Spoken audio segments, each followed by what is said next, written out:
evening and welcome to NTD News. I'm Stephanie Cox. Here are today's top stories. At the White House today, President Biden revisited his infrastructure law that was signed into months ago, rolling out his billion-dollar plan to improve roads and bridges across the country. The announcement comes as the president's approval rating hit a new low this week, and many of his legislative plans hit a brick wall. A small federal agency announces it's storing information from employees who request a religious vaccine exemption in a new database. But an attorney tells NTD this data collection is unprecedented and raises legal red flags. Hospitals in upstate New York are feeling the crunch.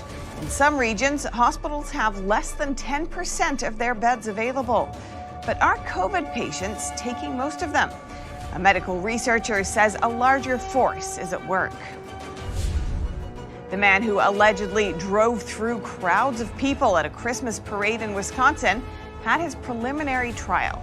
Darrell Brooks is facing 77 total charges, including 6 homicides. And further revelations on the Chinese spy in the UK's Westminster, with MP Sir Ian Duncan-Smith concerned that the Chinese regime got hold of information on people who have been helped by British lawmakers.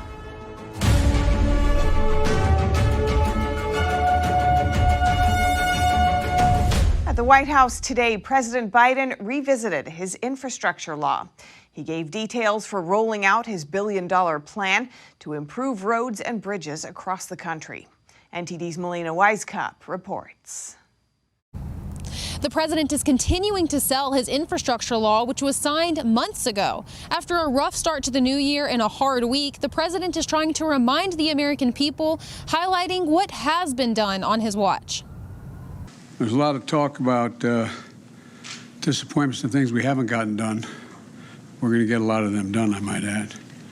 But this is something we did get done, and it's of enormous consequence to the country. He sent $53 billion to modernize highways and improve 45,000 bridges in poor condition. The infrastructure law also changes the game for how those bridges are paid for. Counties won't have to foot the bill. Now the federal government is taking over. The federal government is going to pay for 100% of the cost for repairing these small bridges. Starting today, $5.5 billion is being released for the first year of the program. And for those concerned about climate change, Biden says he's doing what he can to move towards clean energy, including building up a network of 500,000 electric vehicle charging stations and approving the largest offshore wind leasing. I want you to know, I see you, I hear you, we understand. The infrastructure law also helps low-income families pay for internet, with some households getting a $100 discount to purchase a laptop, desktop computer, or tablet. And many of Biden's key legislative priorities are still tied up in the Senate. The voting rights reform and his Build Back Better Act are still hitting up against a brick wall in Congress. So Biden is trying to remind the American people that although their pocketbooks are being hit a little harder right now and the supply chain issues are still ongoing, he has done something to make their lives easier, even if that just means easier access to internet and smoother roads to drive on. Reporting in Washington, D.C., Melina Weisskopf, NTD News. The man who allegedly drove an SUV through a Christmas parade in Wisconsin attended his preliminary hearing today. He's accused of killing 6 people and injuring 61. Please be warned, some of the footage is graphic and may be disturbing for some viewers. NTD's Jason Perry has the details. On a Sunday afternoon in late November, thousands of people attended a Christmas parade in Waukesha, Wisconsin. 6 of them would be killed and 61 injured. This after Darrell Brooks allegedly drove a red Ford Escape through crowds of people in the parade. It took about 8 minutes for the court commissioner to read all of the charges Brooks is facing. He is charged with 77 crimes, including 6 counts of homicide and multiple counts of reckless endangerment. Police Detective Thomas Casey was working traffic control for the parade. I first stepped in front of the SUV, put my hands up and was yelling for the vehicle to stop. Okay. Did the vehicle stop? It did not. Casey said he and other officers chased the vehicle to try to get him to stop. The vehicle is zigzagging through the crowd where there's no vehicles, and it appears that the vehicle's intentionally aiming for people. At one point in the video, you can see the vehicle running over people. At one point, there's someone on the hood of the car where the vehicle jams on its brakes, appears to have the person come off the hood of the car, and then continues driving and drives over that person. The defense attorney said Brooks told detectives that he didn't mean to kill anyone and couldn't bring himself to look at the images when detectives showed him the photos of what happened that day. Brooks is also accused of beating the mother of his child just minutes before driving through the parade because she refused to bail him out of jail after he was arrested for allegedly running her over with the same vehicle earlier in November. Brooks was released on $1,000 bail for that charge just 2 days before the parade incident. Milwaukee County District Attorney John Chisholm, a Democrat, said that an evaluation of the risk Brooks posed to the community never made it into his office's computer system, and an assistant prosecutor recommended the low bail. Brooks is now jailed on a $5 million cash bond, and his arraignment is on February 11th. Jason Perry, NTD News, New York. The Pentagon says it has credible information indicating that Russia is planning a false flag operation.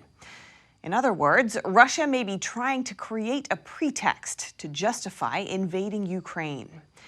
NTD's Allison Lee has more. The Pentagon outlined the new information they learned about tensions between Russia and Ukraine on Friday. We have information that they've pre-positioned a group of operatives to conduct what we call a false flag operation, an operation designed to look like an attack on them or their people or Russian-speaking people in Ukraine, again as an excuse to go in. The Pentagon also says it has additional indications that Russian-influenced actors are already starting to fabricate Ukrainian provocations in both state media and social media. I'm not at liberty to go into a whole lot more detail than that, but I hope that by the fact that we can say this as confidently as we can, you can take away that that there's a fidelity here to the information that we have that we believe is very credible.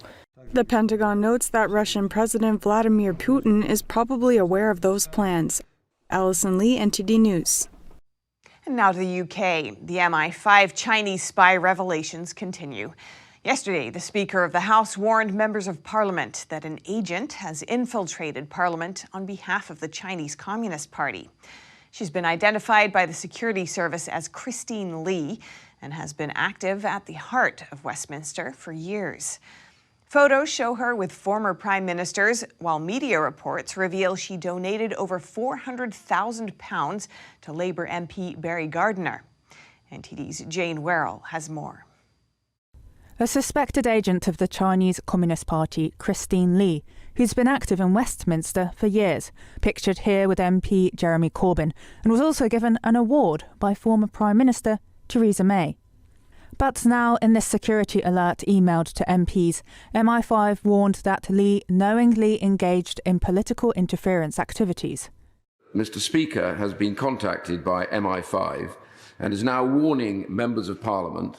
The warning was made public in the Commons on Thursday by Sir Ian Duncan-Smith. A number of us have been sanctioned by the Chinese government.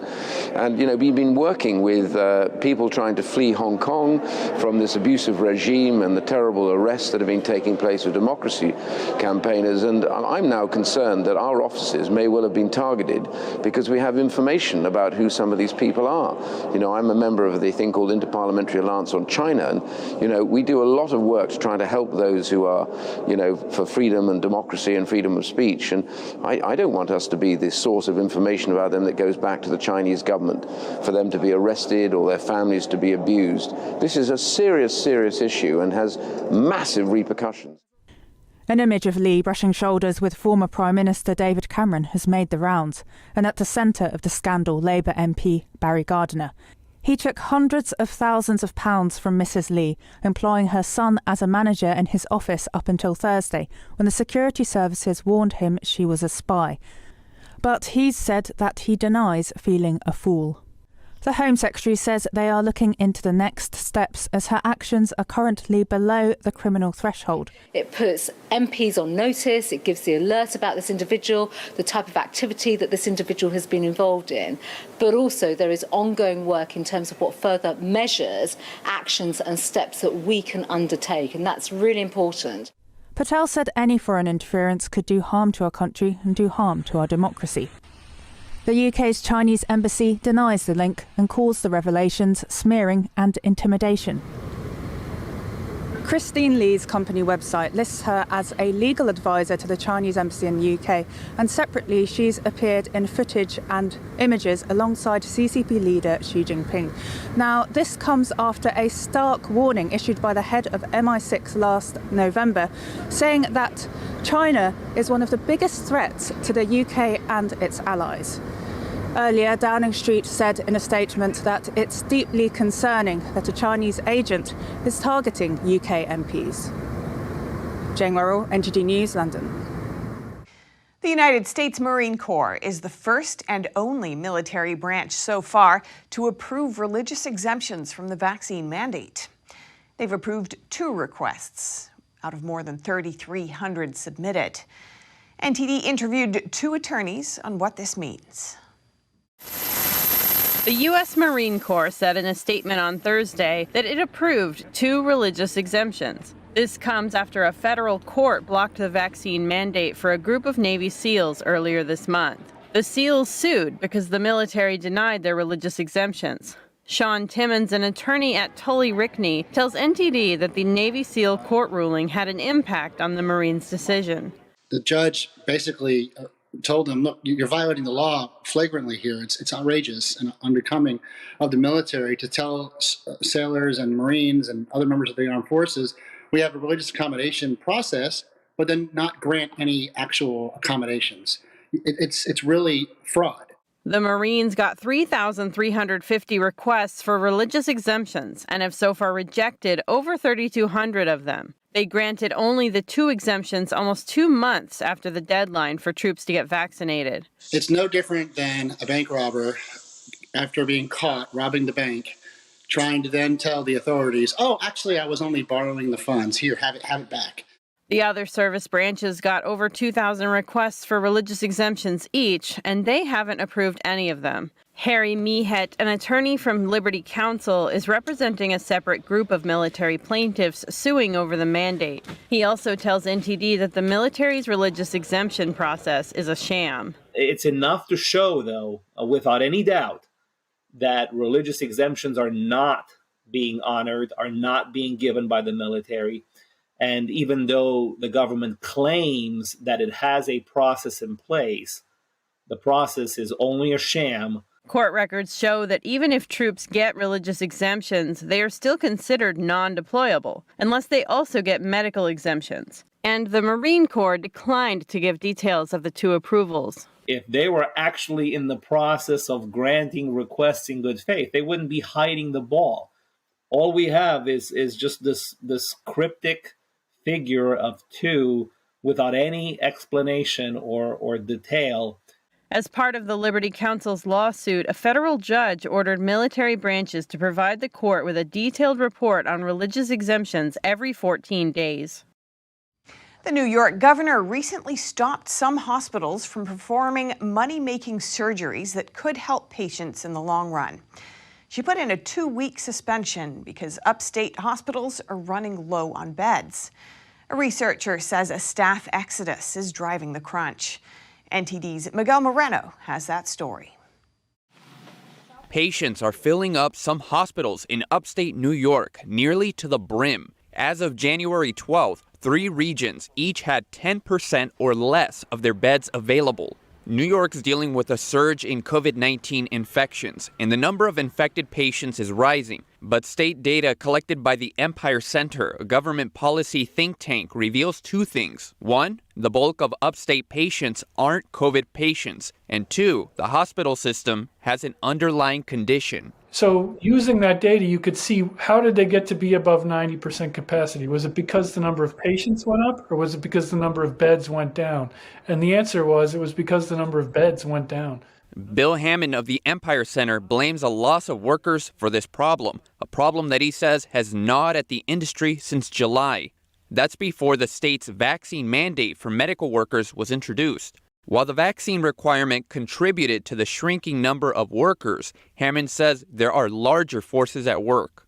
Some of it, I think, has to be attributed to burnout. It's just been a very stressful time to work in hospitals, especially if you're working with COVID patients. Some of it may have to do with the economics of the healthcare world, where there are now these opportunities, especially for nurses. You can become what's called a travel nurse, where you kind of fill in temporarily at different facilities, and you can get paid 2 or 3 times more by becoming a travel nurse and putting up with the inconvenience of that. To ensure that people have a hospital bed when they need it, Governor Kathy Hochul suspended what are called elective surgeries, such as hip replacements, in 3 upstate regions. Elective surgeries aren't necessary, but Hammond says they can benefit patients' lives in the long run, and they're a source of revenue for hospitals. In his view, the state should let hospitals decide whether to suspend surgeries because hospitals know what's best for them. Miguel Moreno, NTD News. Numerous questions are arising following a federal agency's announcement of a new database to record employees' religious exemptions from the vaccine mandate. We hear from an attorney who's asking who ordered the database and why are over a dozen other federal agencies planning similar systems. NTD's Grace Coulter has the story. You probably haven't heard of the Pretrial Services Agency for the District of Columbia. It's a small federal agency that assists courts in D.C. But this week, the agency's gained the attention of legal experts after announcing a new policy. It's creating a database to record the personal religious information of all agency employees who request a religious exemption from the federal vaccine mandate. This is unprecedented data collection. Sarah Parshall-Perry, legal fellow at the Heritage Foundation, says this reporting system raises legal red flags. Federal employment law allows the collection of some demographic data just to make sure that there's compliance with Title VII, which is the Employment Civil Rights Act, that makes sure that everyone is protected based on their immutable characteristics in certain categories. But we've never seen it on this grand a scale. So we actually did a little bit of looking, and what we discovered was that there are not only just one, but there are up to 18 and possibly more federal agencies that have been establishing these types of databases since the end of October, before the holiday season began.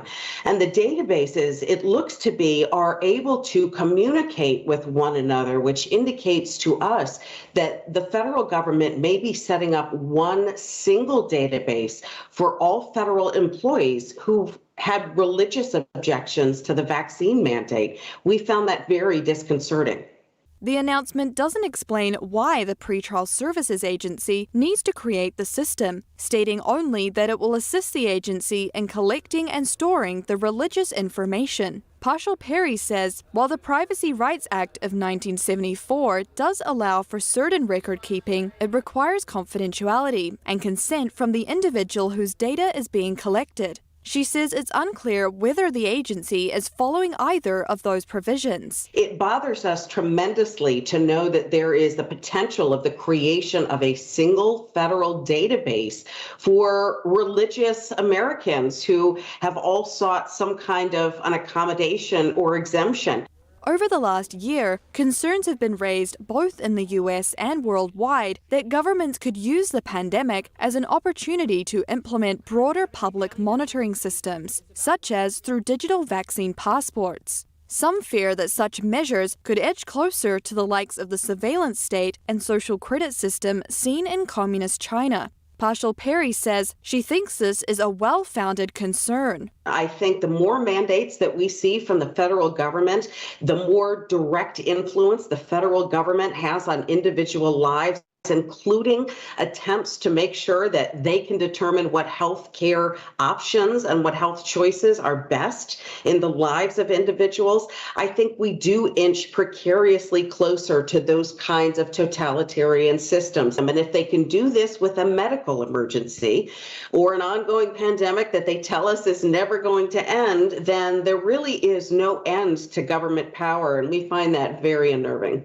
She says the Heritage Foundation is hoping some of the public interest legal firms they work with will file Freedom of Information Act requests to find out more about the reporting systems and who ordered them.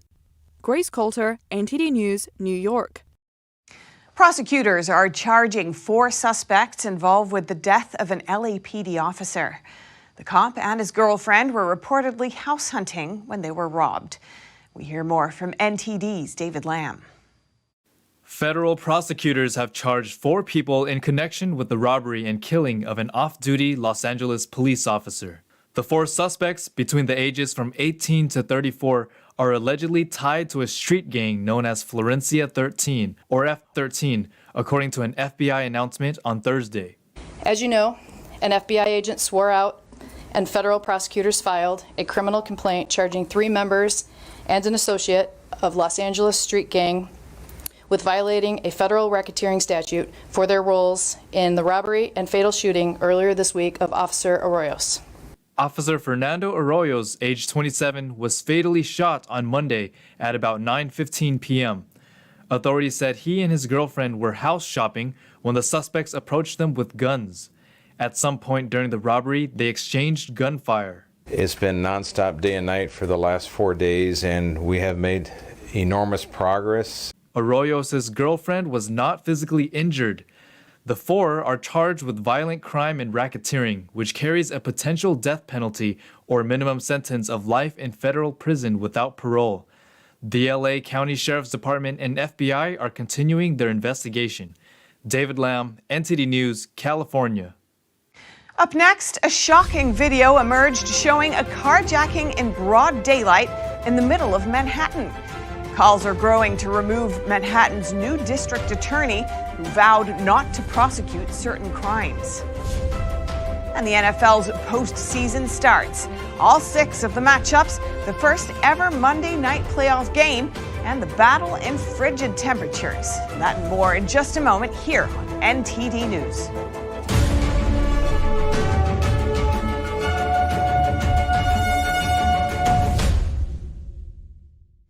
You've probably heard about many crimes in New York City going up. And now the NYPD has released data for a new category, carjacking. A video emerged this week that captured a carjacking in broad daylight. Let's take a look. In this clip circulating on social media, you can see a carjacking taking place in the heart of New York City in broad daylight. The SUV in the video was already stolen and crashed into a sedan when the clip starts. An individual who's likely the owner of the stolen car is seen chasing after the vehicle as the thief takes off in it down the one-way street. The probable owner is seen running behind the car as it speeds away. According to NYPD data obtained by NTD News, there were 4 times as many carjackings in 2021 as there were in 2019. The number has gone up from 132 to 511. It's the carjackings, it's the murder rate. I mean, it's every criminal statistic you can imagine, not just in New York, but blue cities across the country. It's almost as if defunding the police actually had an impact on what actually happens on the streets. Rick Green is a constitutional expert and founder of PatriotAcademy.com. He says Manhattan's new district attorney, who downgraded some felonies and limited prosecutions of certain crimes, is contributing to the problem. Yeah, this DA in Manhattan, along with some other DAs across the country, they are inviting criminal activity. I mean, we know from history that certain policies produce good results in communities and other policies produce horrible results in communities. And these DAs are inviting the horrible results. He says Americans should start studying the Constitution and voting differently if they want to see change.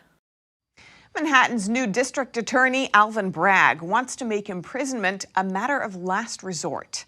Republicans Andrew Giuliani and Curtis Sliwa say that's deeply irresponsible, and they want him removed from his post. That's as an online petition to recall Bragg continues to garner signatures. NTD's Arian Pazdar has the details. Andrew Giuliani, a gubernatorial candidate, and Curtis Sliwa are pushing a petition that calls on New York's governor to remove Manhattan's new DA. That's after being in office for only 2 weeks. They want a recall election, similar to the one we saw in California recently. He took an oath, and the oath was to prosecute people if they broke the law. The online petition to recall Alvin Bragg reads, "To not seek carceral sentence other than for homicide exposes Bragg's ignorance and inability to defend and protect his constituents." Sliwa says Manhattan's district attorney isn't the only one to not prosecute offenses. Every DA in New York City now does not enforce the law. What they do is they have a list of offenses they will not prosecute, except they don't go public with it. He says DAs have to prosecute crimes, as the law states they should. If they want to change the law, then get elected to the state legislature. But when you're a DA, you're supposed to be prosecuting criminals that are arrested. Sliwa and Giuliani aren't the only ones asking for Bragg to be removed. New York's detectives union joined the call too. And Brian Fox, a Republican who ran for city council, told me he also supports the cause. I think that he's already shown enough that he has no intentions or no plans to rightfully lock up individuals that are committing crimes. When asked about the recall effort, Bragg said he hadn't heard about it. He says he's on a mission to deliver safety and justice for all. Arian Pastar, NTD News, New York. The NFL playoffs start this weekend with 6 games on the schedule, including the first ever Monday night postseason matchup. NTD's Dave Martin has more. The NFL wildcard round starts with 2 games Saturday, 3 Sunday, and a Monday night game in Los Angeles. Let's check out the matchups. First is Saturday afternoon's Las Vegas at Cincinnati game. Joe Burrow has been sacked more than anyone this year, and the Raiders have 2 of the better edge rushers in the league. Expect home field advantage, though, to be the difference.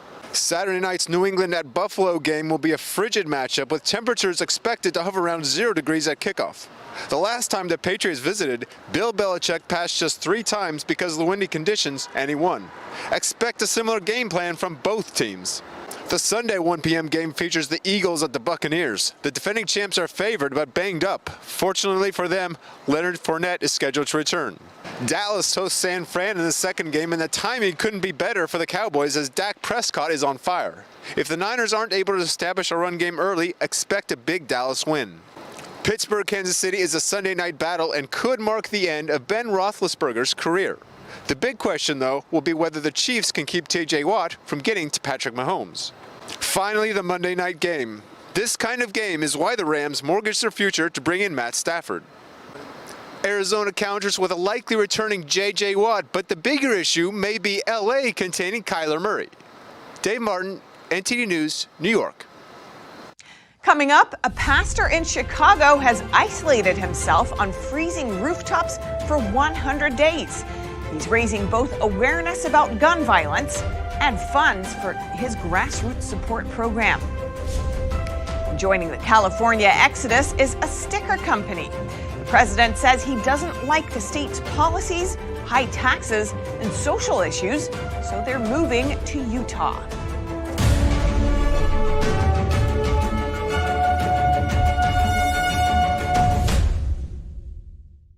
Hello, I'm Mike Lindell, CEO of MyPillow. Cancel culture has not only affected myself and MyPillow, but also millions of you out there. My employees and I want to personally thank each and every one of you for all your support. At MyPillow, we have hundreds of products now, including my new slippers, bathrobes, sleepwear, and my new beds. We are offering the best products ever for the best prices ever. For example, we have the standard size MyPillows, regularly $69.98, now only $19.98 with your promo code. Or you can get custom fit with my premium queen size MyPillows, regularly $79.98, now just $29.98. Or my king size, regularly $89.98, now just $34.98. So go to mypillow.com now and use the promo code on your screen or call the 1-800 number below to receive these exclusive offers. Thank you and God bless. Oh hey, doesn't it feel like there's communists everywhere?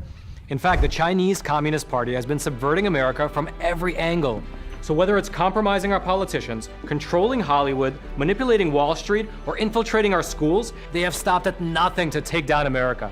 And I believe that in order for us to not become like China, we need citizens who know the truth. So go on over to getepic.com, stay informed with a subscription to the Epic Times, and you will get instant access to this infographic. At The Nation Speaks, we don't just scratch the surface. We want to go wide and deep. Our viewers come away with a much richer understanding of the issues of the day. We really make a big effort to bring on different voices onto the show. We don't just talk to experts and newsmakers, which of course are extremely important, but we also want to hear from the American people. So the people who are impacted by the policies and issues that we're talking about, because what they have to say is just as important to the national conversation.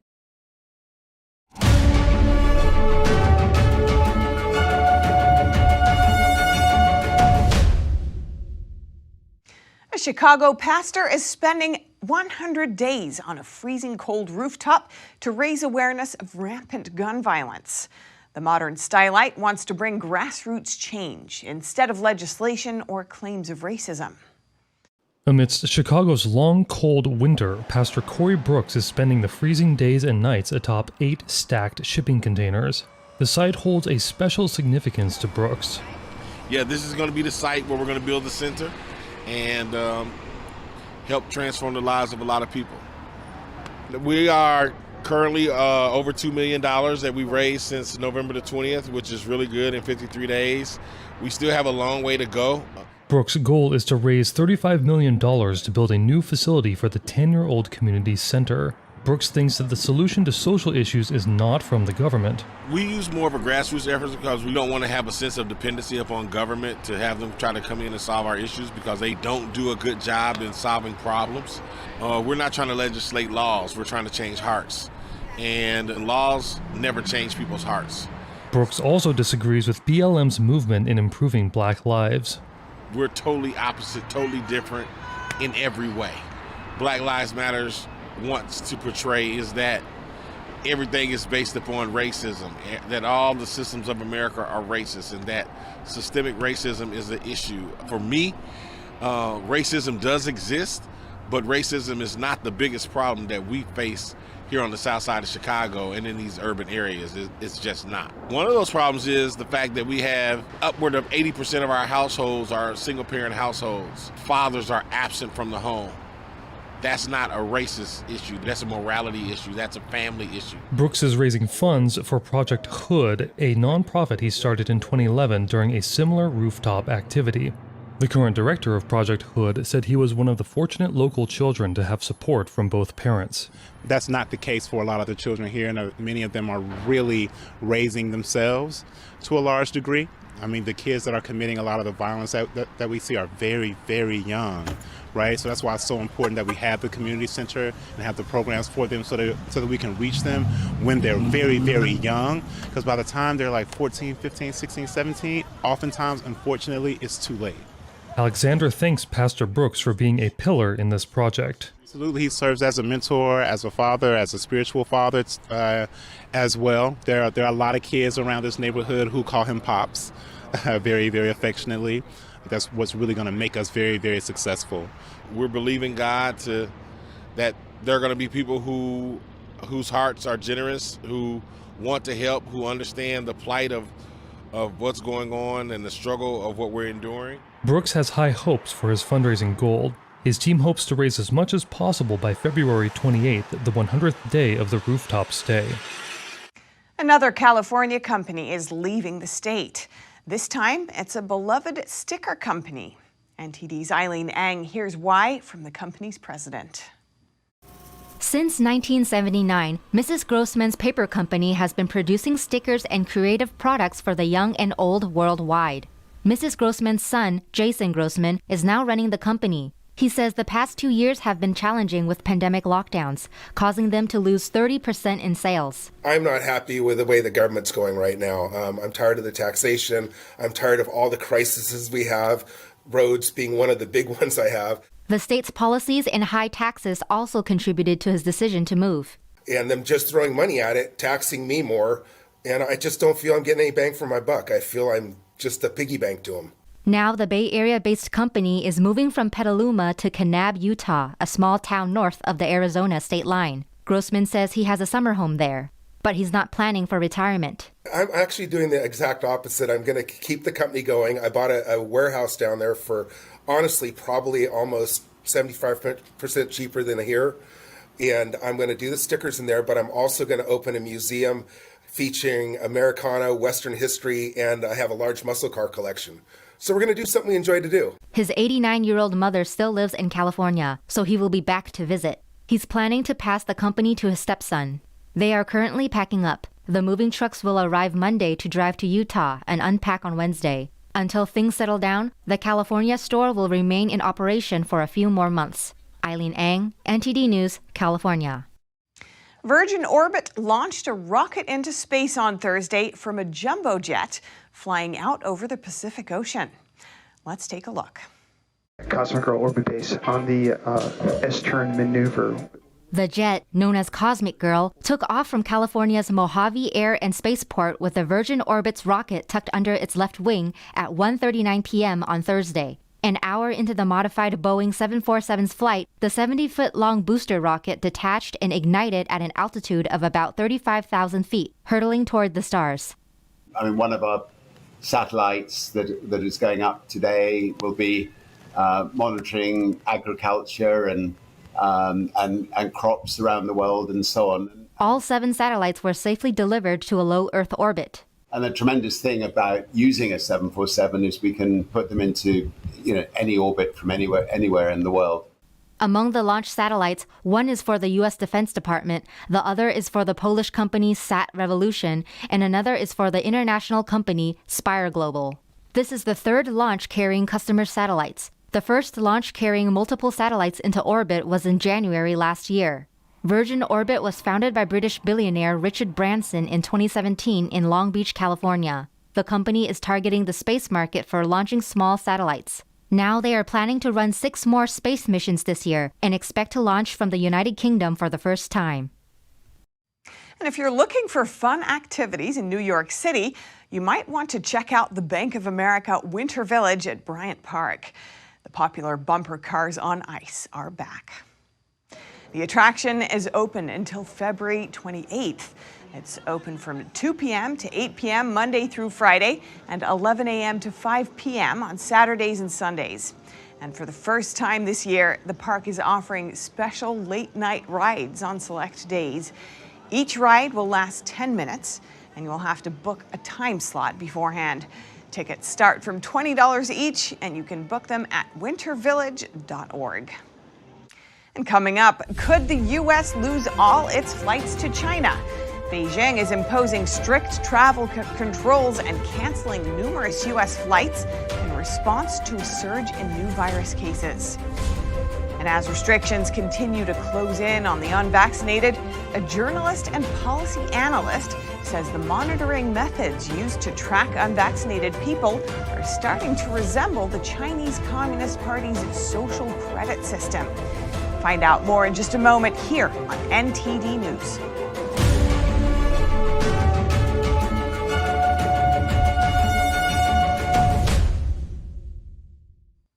A growing number of airline passengers have tested positive upon arrival in China. The rise has prompted Beijing to trigger a wave of flight cancellations just ahead of the Olympics. But China's strict travel regulations have sparked criticism in the U.S. NTD's Tiffany Meyer has the story. U.S. travelers to China may soon face a tough scenario. There are likely to be no flights between the two countries starting next week. According to CNN Business, China's aviation regulators have canceled or suspended all flights from the U.S. to China beginning January 19th, and this will continue for at least 2 weeks. The move comes just ahead of the Winter Olympics, with Beijing anxious to keep virus infections at bay. Games participants will mostly take special flights. Since June, China's aviation sector has enforced a special rule on all international flights. The rule suspends a flight for 2 weeks if 5 or more passengers test positive when they land in China. On Wednesday, the Biden administration criticized China's decision to continue canceling the flights and warned it could take action in response. A U.S. Department of Transportation spokesperson says China's actions violated their air travel agreements. The Chinese embassy in Washington did not immediately comment. China has largely sealed off its borders to maintain its strict zero-COVID policy. Flights have been drastically cut back to and from China, the world's second biggest air travel market after the U.S. That's even as international travel has picked up in other parts of the world. Now, Hong Kong appears to be following China's lead in travel control. On Thursday, the city's airport authority announced a ban on transit passengers. It says anyone staying in a high-risk country in the last 21 days will not be allowed to use Hong Kong as a transit point.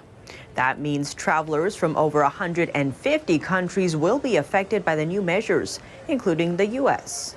Hong Kong classifies any country outside mainland China or Taiwan with the Omicron virus variant as a high-risk country. Now for an update on Omicron. So far, the highly contagious variant has found its way into 7 Chinese provinces and municipalities: Tianjin, Guangdong, Hunan, Henan, Jiangsu, Zhejiang, and Liaoning. In an effort to block virus spread, Wuhan issued an abrupt order on Tuesday. It closed 4 highways and 4 national highways connecting Henan province to the city of Xi'an. A Wuhan resident told U.S.-based media Radio Free Asia that control measures inside Wuhan are tightening. For example, residents must provide their health code results, part of China's contact tracing system, before being admitted to the hospital. On top of that, inspection points have been set up along certain roads. The resident explained these tactics aim to prevent virus spread from Henan. China's first Omicron case appeared in Tianjin. As part of its latest control measures, officials have opted to shut down schools, meaning those living on campuses are blocked from leaving, except under special permission. Those looking to enter the campus must go through a set of complicated inspections, including ID checks, body temperature tests, health code scanning, and vaccine passport scrutiny. Those rules come as authorities have ordered schools to begin winter break almost 2 weeks ahead of schedule. Similarly harsh orders are also popping up elsewhere. In a village within the northeastern province of Liaoning, the local Communist Party chairperson's latest announcement came as a shock to residents. As a warning to those who refuse to stay inside, he urged the village leaders to take extreme action, saying village cadres get some pickaxes handles and kill whoever goes outside. Another announcement elsewhere saw a similar response. From today on, couples must sleep on separate beds, no kissing, no hugging. That's according to a local community in Guangdong. That province, too, is adopting some rather strict controls. Authorities there will reportedly seal an entire residential apartment building shut if just one tenant is found to have come in contact with the virus. And in some cases, health workers are even demanding information about residents' overseas relatives. Those people are then advised not to return to China and told that doing so is at their own risk. In Zhuhai City, part of Guangzhou province, mass testing orders are out for 2.5 million residents. Starting last Friday, officials said nobody should be left untested. The same day, the city also canceled all flights to Beijing. Also in Guangzhou, Shenzhen City is likewise taking action. A neighbor to Hong Kong, officials there require negative test results taken within 48 hours for anyone looking to exit the area. Unvaccinated people are facing a variety of restrictions, not only in the U.S., but also across the globe. One expert says the tactics used by authorities to monitor unvaccinated people increasingly resemble the Chinese Communist Party's social credit system, which tracks people and imposes penalties. NTD's David Vives has more from Paris. Should unvaccinated people be banned from entering grocery stores or buying food? The president of the National Federation of Radiologists in France says yes, in order to incentivize people to get the shots.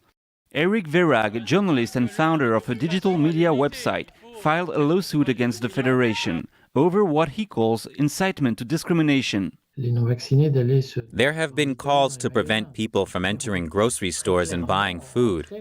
This is like something from a totalitarian regime, such as the Chinese regime. Currently, French people must present a vaccine pass to enter bars, restaurants, hospitals, and other venues. It's uncertain if this measure would be extended in the future to cover places like supermarkets and pharmacies.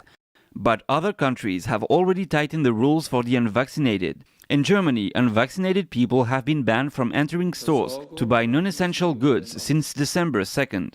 According to Verag, the new restrictions targeting unvaccinated people are part of a bigger plan. He says these new measures enable the government to increase its monitoring of the population, similar to the Chinese Communist Party's social credit system. That's a unified record system so that businesses, individuals, and institutions can be tracked and evaluated for trustworthiness. It's closely tied to China's mass surveillance systems, which includes facial recognition technology. Under the system, people can face penalties for going against party rules. Verag says the vaccine pass is one step closer to the implementation of similar kind of social control. The next step would be a digital identity wallet that stores personal information. The vaccine pass is a measure that was promoted inside the European Commission even before the pandemic. And we have to keep in mind that the EU is proposing the idea of a digital ID called the identity wallet. The proposed digital wallet will serve as an ID for EU citizens, as well as a payment method. According to a press release by the EU Commission, it can also be used to store personal information, such as health conditions. The digital ID is something the EU wants to implement for 2025, but it seems like this agenda is accelerating. Maybe tomorrow you would be prevented from buying this or that if you are not vaccinated. The press release also stated that the digital ID wallet might be implemented in less than 10 years. David Vives, NTD News, Paris. The UK is a world leader in COVID-19 sequencing. Now, UK scientists are planning to share their experience on how to reduce the cost and time of genomic sequencing and train researchers in developing countries. They say doing this allows the world to be better prepared for any future pandemic. Here's NTD's Joanna Conway with this report. Researchers at the Wellcome Sanger Institute and University of Cambridge are busy preparing COVID-19 samples to be analysed by high-tech sequencing machines. The laboratory is one example of how British scientists have industrialised the process of genomic sequencing during the pandemic. They have developed specific protocols, cutting the time from 3 weeks to 5 days and reducing the cost to half. The COVID is bad, but there's always the potential for something worse, which, we've been incredibly lucky to get really quite incredibly effective vaccines so quickly, but we need to be prepared. The UK is a world leader in COVID-19 sequencing, which has helped public health authorities track the spread of new variants, develop vaccines and decide when to impose lockdowns. But now researchers have a new mission, sharing what they've learned with scientists in other countries. I think the one lesson is that we need to be prepared, and we need to be prepared globally. It can't just be, we kind of put up a fence around an individual country or parts of the world, because that's just not going to cut it. Now, a national network of scientists, laboratories and testing centres called the COVID-19 Genomics UK Consortium, as well as Wellcome Connecting Science, plan to offer online courses and provide training to researchers in developing countries. So I think, in my mind, I'm quite positive in the sense that we've developed systems now that can be adapted for our future pandemic preparedness, and in the meantime we can put them to good use in dealing with drug-resistant pathogens and typhoid and TB and flu, but that will prepare us for a future pandemic. Samples arrive at the Wellcome Sanger Institute from around the UK, and its sequencing machines work 7 days a week. Harrison said with COVID-19 continually mutating, the priority is to check for new, more dangerous variants, including those that may be resistant to vaccines. Joanna Conway, NTD News. Coming up, officials plan to hold a full-capacity Super Bowl next month, despite the rise in virus cases. Fans will still need to take certain safety precautions. Find out more here on NTD News.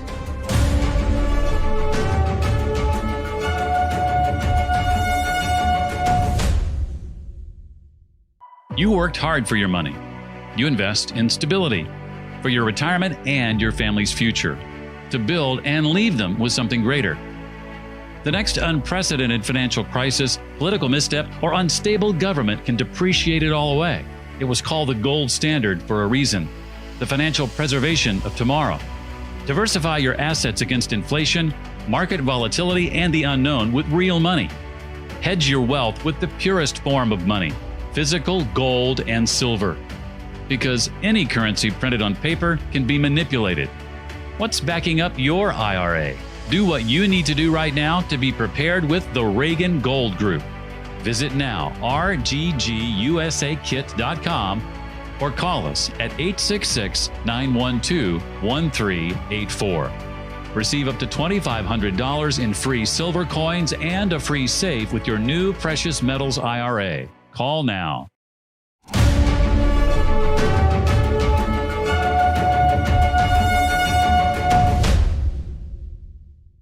There's a month to go before Super Bowl 56 kicks off in Los Angeles.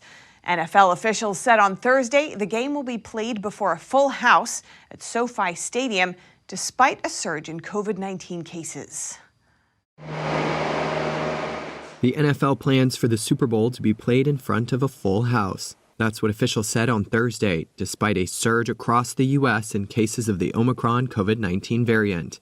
The head of Los Angeles County Tourism, Adam Burke, said in a month, Super Bowl 56 will be played in front of a packed stadium. Los Angeles hosted the very first Super Bowl in 1967, and this is going to be really a watershed moment in LA's comeback story from the pandemic as we host Super Bowl 56 here at this incredible new stadium.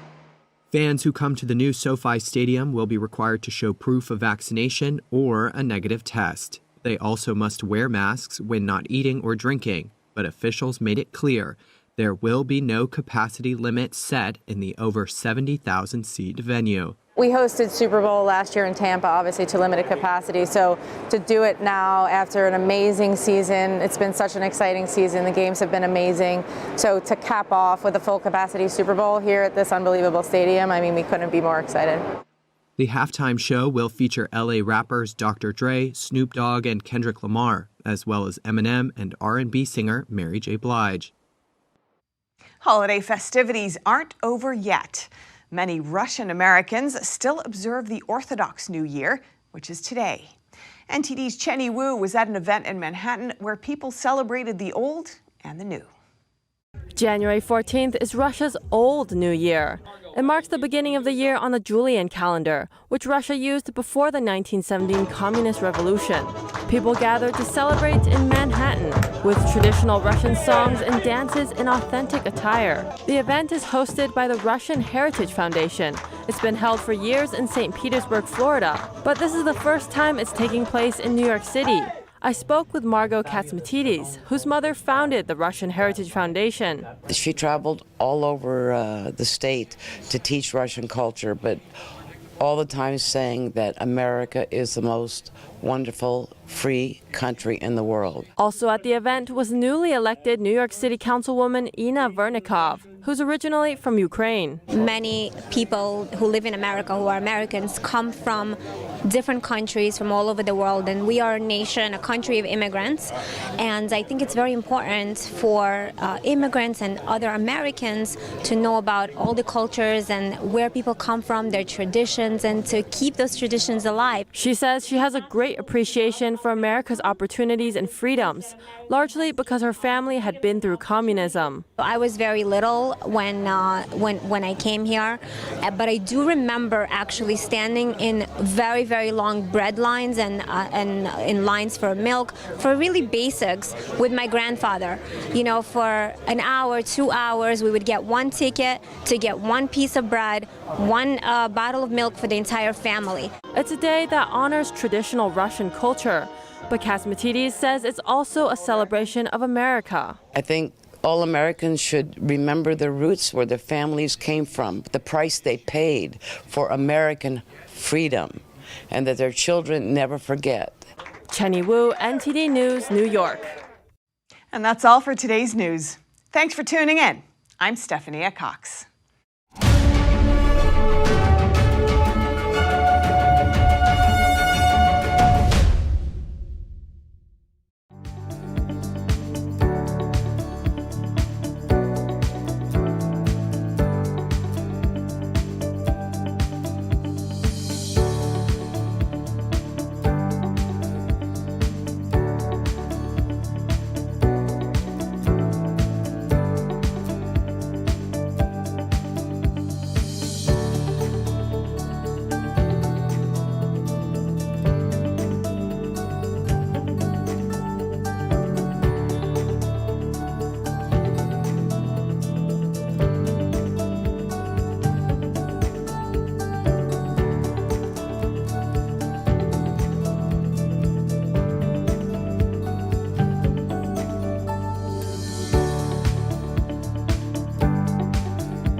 Thanks for watching us on YouTube. Did you know YouTube only keeps selective videos on its platform? So if you want to make sure you get the full picture, just subscribe to our newsletter.